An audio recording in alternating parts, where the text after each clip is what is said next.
Et yo tout le monde, donc ici Vémaillé pour une nouvelle vidéo. Donc ce sera la dernière vidéo de l'année. Bon après au moment où ça sortira la fin de l'année donc c'est un peu normal.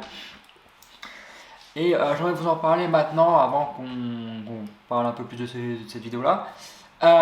L'année prochaine il se peut qu'au début de janvier et tout vous ayez moins de vidéos puisque j'attends de pouvoir tourner une grosse vidéo qui pourrait me prendre pas mal de temps, surtout en termes de montage et peut-être même de tournage. Pour du coup vous parler d'un truc que j'ai fait tout au long de cette année et qui m'a bien plu d'ailleurs. Et en même temps, c'est une vidéo, on pourrait dire, ça passe la vidéo pour mes 100 abonnés, même si c'est pas vraiment une vidéo remerciement ou un truc lié à vous, mais ça en fait, ce dont je vais parler fait un peu partie de tout cet univers-là. Et donc voilà. Pour ce qui est de la vidéo que vous allez donc avoir aujourd'hui, c'est encore une critique. On finit l'année sur une critique et on avait d'ailleurs commencé l'année sur une réaction au film, puis une critique, donc ça va un peu dans le même sens. J'aimerais d'ailleurs m'excuser pour la qualité des images que vous allez avoir, qu'il y a beaucoup de différences entre la qualité des images. J'ai pas pu les avoir toutes à la même qualité et à la même taille, malheureusement, parce que le film dont je vais vous parler est sorti très récemment et je n'ai pas pu voir donc les images dont j'avais donc je n'ai pas pu avoir beaucoup d'images comme j'aurais voulu en avoir.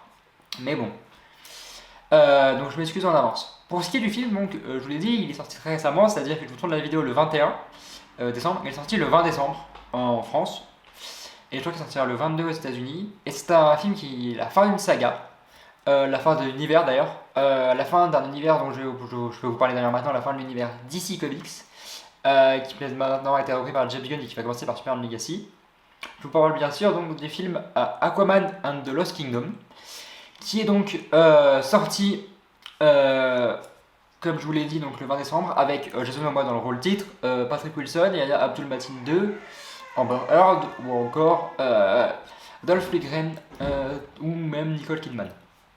Et je pense qu'on peut d'ailleurs commencer par parler du film et de l'action, c'est-à-dire que l'action elle commence assez bien, elle commence d'ailleurs comme tout type de film d'action de super-héros devrait commencer, c'est-à-dire un Aquaman qui fait une baston pour sauver un bateau de pirates. Mais c'est pas vraiment les pirates comme on le pense, hein. C'est plus des pirates, c'est des gens qui volent dans les bateaux récents, dans les sous-marins et tout. Et c'est donc Aquaman qui va faire ça dans une scène, dans une scène d'action accompagnée par une musique qui fait très rock, donc très film d'action, donc ça passe bien. Et qui raconte ça à son fils en réalité. On a une sorte d'alternance entre ces plans-là où il se combat et qu'on dirait presque réel contre les pirates, et les plans où il parle du coup à son fils avec des jouets. Juste des jouets en s'amusant, et à chaque fois qu'il fait une action avec les jouets, ça se reporte en fait dans la scène avec les films. Donc c'est comme ça, on vit avec ça en fait, on est obligé d'accepter ça d'ailleurs. Ça passe quand même assez bien pour un début de film, c'est un truc auquel on s'y attend plutôt, et en fait on a ce qu'on est venu voir. Ça donne d'ailleurs le ton au film, enfin un ton auquel on aimerait assister d'ailleurs pour ce film-là, mais un ton que nous n'avons malheureusement pas tout au long du film. Enfin, il est assez présent au long du film, mais il a quelques changements, donc c'est assez triste, mais bon. Et il faut bien qu'il y ait des moments de flottement dans ce film-là pour du coup avoir de l'évolution. D'ailleurs, c'est une critique avec spoiler, mais je ne le rappelle plus maintenant parce que je pense que vous avez tous compris. Et donc maintenant, on va pouvoir donc parler d'Aquaman. Donc Aquaman, Arthur Curry, est un personnage qui a énormément changé dans ce deuxième film-là, puisque c'est un père maintenant. Il a un fils qu'il a eu avec Mera. Et il doit vivre entre la surface, l'Atlantide et le fait d'être père. Donc il a un fils. Il vit toujours dans le phare avec son père, d'ailleurs on en parlera par la suite de son père aussi. Et il doit accepter en fait le fait d'être père, le fait d'avoir un fils, donc d'avoir un membre de plus dans sa famille auquel il tient et avec lequel il doit vivre. Un fils qui d'ailleurs, on va l'apprendre assez vite dans le film, a le même don que lui pour causer au poisson, qui va d'ailleurs être servi dans ce film-là, et c'est assez intéressant là. Il a aussi le fait donc d'être roi de l'Atlantide, un truc qui n'est pas de tout repos, puisqu'il comprend très bien, lui, et c'est pas le seul d'ailleurs dans l'Atlantide qui comprend ça, que l'Atlantide ne peut plus faire face à toutes les menaces en étant cachée, qu'elle doit enfin se montrer, mais le problème étant qu'il y a un haut conseil avec lequel le roi doit parler et qui régit un peu tout, qui est contre ceci parce que c'est pas dans la tradition. Donc c'est quelque chose qui est assez dur pour Arthur, qui est déjà quelqu'un qui, comment dire, qui n'en fait qu'à sa tête, et qui doit vivre avec ça, et qui doit donc accepter ça. Mais il va vivre avec ça, il va évoluer aussi tout au long du film avec le fait donc d'être père, de voir de nouvel ennemi qu'il a en face, enfin un ennemi qui est revenu un peu qui était déjà dans le premier film, et qui était secondaire dans le premier film et qui est maintenant principal, dont je parlerai par la suite. Et il va réussir bien sûr après à vivre et à gagner, comme d'habitude. Il a des scènes très beaufs, ça on va pas se mentir, mais bon, il nous habitue à ça depuis la première apparition donc chez Zack Snyder, dans la Justice League, et chez Warner d'ailleurs. Et on avait l'habitude, donc ça ne nous a jamais vraiment dérangé. Enfin, personnellement, ce personnage-là, je trouve que ça lui va quand même assez bien. Il a du sérieux, tout comme de l'empathie, tout comme de la beauté au bon moment, ou des blagues qui sont des fois peut-être un peu tirées par les cheveux, mais qui vont quand même avec le personnage, je trouve. Il évolue quand même, c'est pas un personnage qui reste campé et qui n'évolue pas, non, c'est quand même un personnage qui évolue. Et donc, il y a de la beaufrie, il est bon en termes d'action et tout, donc je pense que Jason Momoa le jouait assez bien, même s'il est vrai que j'attends de le voir dans un prochain rôle qui pourrait être par exemple donc Lobo, où il pourrait être donc plus sérieux, plus proche peut-être de Khal Drogo dans Game of Thrones, peut-être même plus sombre, donc un rôle qu'il va découvrir. Et il pourrait nous montrer de nouvelles choses. D'ailleurs, il a déjà montré de nouvelles choses avec Aquaman. Bah là, ça pourrait être la même chose, mais pour du coup un autre personnage. Et on verra très bien d'ailleurs si Aquaman sera repris par James Gunn, je pense que si. Et qui interprétera ce rôle titre, du coup, qui est un personnage assez important. Maintenant, on va donc parler de la deuxième personne qui est donc Mera. Malheureusement, dans le procès, je fais un petit aparté, j'ai été très déçu par la fin du procès de Johnny Depp et Amber Heard, de lui qui a quand même pas mal perdu puisqu'il a été viré de la plupart des productions et qu'il n'a rien trouvé à part un petit rôle en France qu'il a d'ailleurs très bien joué de Napoléon, de Louis XV, pour son paix. Elle a tout gagné, elle a tout réussi, tout regardé. Warner Bros et Disney l'ont donc gardé. Mais en étant objectif et en parlant du personnage en lui-même, le personnage, on voit très bien qu'elle connaît déjà ce rôle de reine puisqu'elle était déjà reine au moment où elle était avec Orm. D'ailleurs, il y a une petite vanne que Orm fait par rapport à ça, donc je parlerai par la suite. Non, même pas Orm, mais Black Manta, donc je parlerai par la suite fera. Elle a ce rôle de mère aussi assez important, donc on voit très bien qu'elle est présente aussi en tant que mère, qu'elle vit avec Arthur, qu'ils vivent tous ensemble qu'ils ont une belle famille, qu'elle est vraiment une bonne mère pour son fils. Mais on en parlera ensuite d'un truc assez triste, donc qui font d'eux pas des parents parfaits. Et elle a des très bonnes scènes aussi, donc elle protège l'Atlantide et elle a une bonne scène où elle va donc essayer d'empêcher un braquage, mais elle va se faire tirer dessus par une arme qui a failli la tuer d'ailleurs. Et c'est là où on a un truc assez émouvant, où on se dit elle va peut-être mourir, peut-être qu'Arthur va perdre la femme de sa vie, et peut-être ça va être dur pour lui. Mais en fait, on va se rendre compte qu'elle va réussir à se faire soigner, et que dans l'attaque finale, elle sera présente, et qu'elle va être très présente avec Arthur dans cette attaque finale contre le boss final. Donc elle utilise très bien ses pouvoirs, donc c'est très important. Elle n'a pas énormément d'évolution, même si on a l'impression qu'il y a une petite évolution quand même dans l'utilisation de ses pouvoirs, dans l'utilisation du fait d'être mère et reine en même temps, tout comme Arthur qui est roi et père. Et donc c'est ça un truc assez intéressant. Mais celui que je pense qui a le plus d'évolution, c'est plus donc Orm, qu'on appelait Ocean Master avant. Donc Orm a été libéré de prison qui était gardée par Arthur, qui a d'ailleurs utilisé une technologie, donc c'est ça l'armure bleue en fait, c'est pour être invisible. Et il va être libéré parce que c'est lui qui connaissait donc Manta, qui était donc son allié dans le premier film. Et les deux vont au début avoir du mal. En fait, Arthur, il le fait parce qu'il est obligé, même s'il n'est pas vraiment pour. Même s'il fait pas mal de blagues à son frère. Ah, tape-moi 5, un petit frère et tout. Et on ne veut pas qu'on l'appelle petit frère parce qu'il a toujours pas d'empathie, il accepte toujours pas Arthur. Mais au fil du temps, au fil du temps et de l'action qu'il y a dans le film, les deux vont commencer à mieux en mieux s'entendre, à avoir une vraie relation de frères. Ils vont même se protéger à la demande de leur mère. Du coup, c'est Atlanta, donc c'est assez intéressant. Un personnage qui a énormément évolué, qui au début on a l'impression que quand il va s'évader, il va vraiment être méchant et donc se barrer, s'évader, mais en fait il va vraiment aider Arthur, ce qui est peut-être un point négatif du film parce que je me suis dit on aurait dû l'avoir plus, et donc ce côté méchant, mais il va être présent en fait ce côté méchant à la fin du film, où quand il va prendre le trident noir, il va pas vouloir le lâcher au début parce que le trident lui dit bah tu vas reprendre tes pouvoirs, redevenir roi, redevenir Ocean Master, donc il est un peu pris par là, et là tu as une sorte de dualité, tu te dis ah oui enfin on a le côté méchant qui ressort en lui. Mais il est très vite sauvé par Arthur et le pouvoir de la fraternité, de l'amitié. Donc ça va être très vite stoppé. Et il y a quand même les anciens rois, donc d'Éré ou d'autres régions de l'Atlantis qui n'acceptent pas Orm et qui va avoir du mal à se faire accepter, mais à la fin ils vont réussir à l'accepter parce qu'il a prouvé, il va prouver, même dans les scènes de combat, il va avoir la difficulté, il va quand même prouver qu'il a de l'empathie. À un moment donné, il a l'impression qu'il va aider une des alliées de Manta parce qu'elle allait failli se faire tuer et tout, mais en fait elle-même est méchante et en fait il va pas l'aider, mais on a l'impression qu'il veut l'aider et tout. Il va découvrir aussi la ville, de nouveaux endroits, nouvelle vie. D'ailleurs, il va faire partie de la post-crédit, de la scène post-crédit.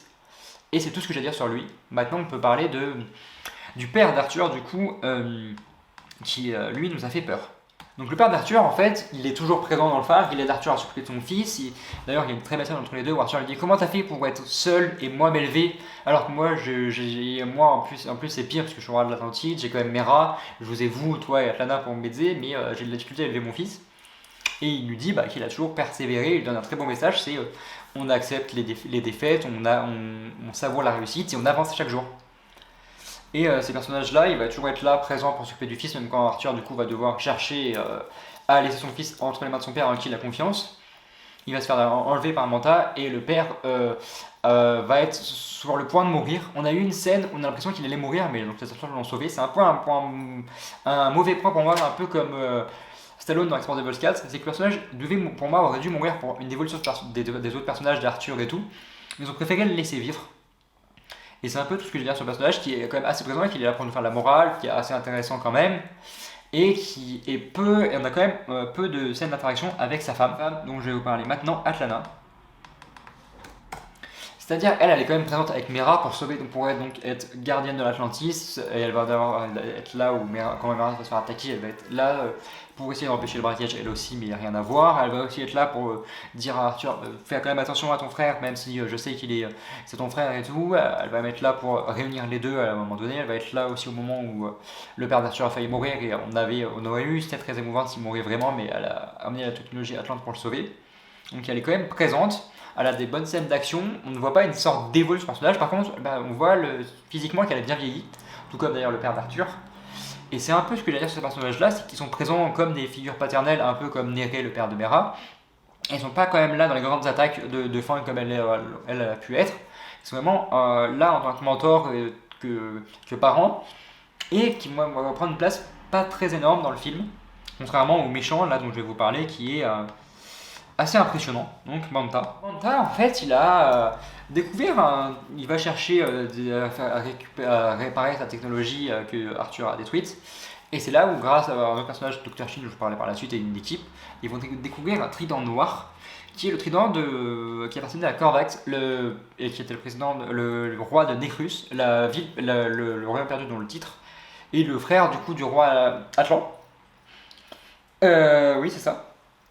Et en fait, il va être corrompu par cet esprit-là. Il va devenir vraiment méchant, vraiment sans scrupules. C'est-à-dire ce trident qui a failli tuer Mera, il va utiliser ce même trident pour Orm, qui lui aussi a failli y passer, mais ça va mieux. Pour aussi d'ailleurs, comment dire, le père d'Arthur.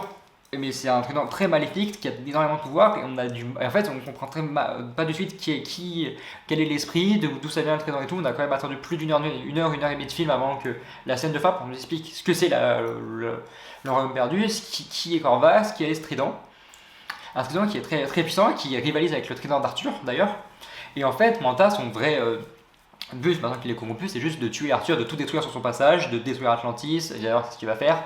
Une partie d'ailleurs. Détruire la planète parce qu'il va mettre avec une sorte, j'ai oublié, l'oricalque. Il va faire un puits à oricalque pour faire les carburants des anciens vaisseaux de Corvax, et ça va corrompre la planète aussi. Corrompre aussi la faune, la faune et la flore, puisqu'on aura des fourmis gigantesques Aquaman et des sauterelles gigantesques que Arthur et Orm vont devoir voir, et vont devoir d'ailleurs s'échapper à eux. Ça donne une bonne scène.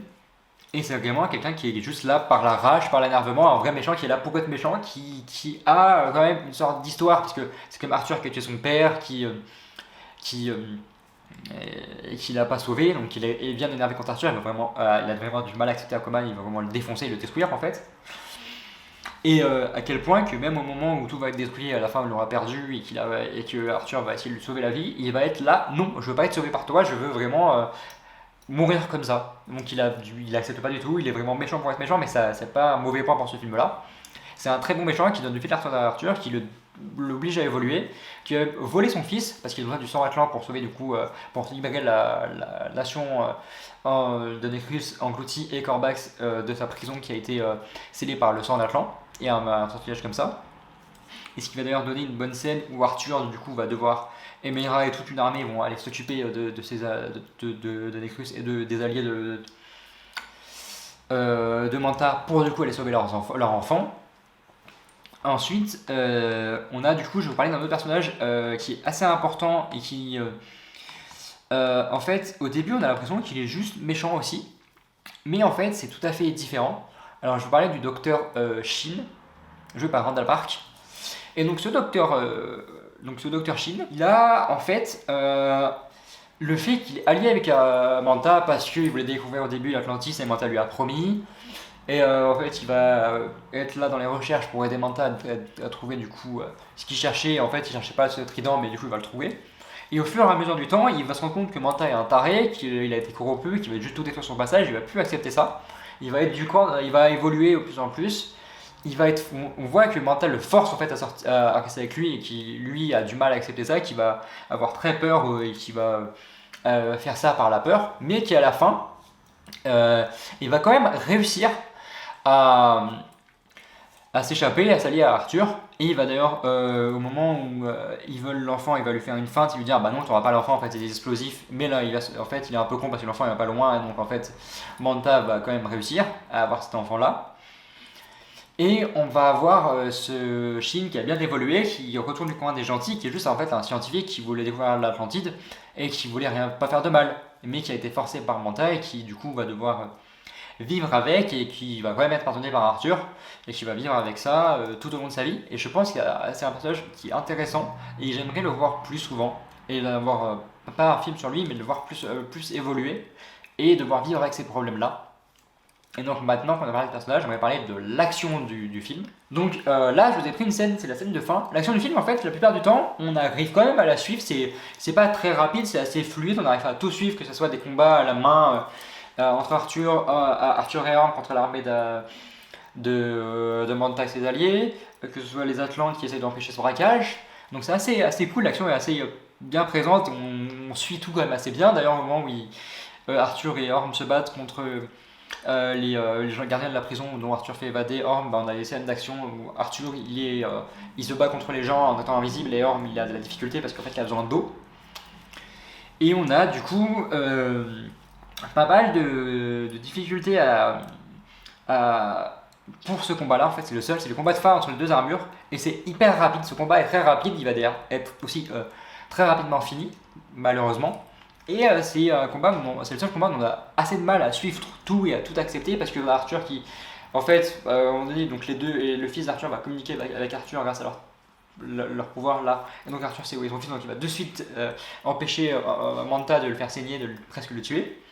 Et donc c'est là où le combat va commencer, mais en fait le combat va être très vite terminé parce que Arthur va être sauvé par Meira qui va venir défoncer Manta et à deux ils vont défoncer Manta.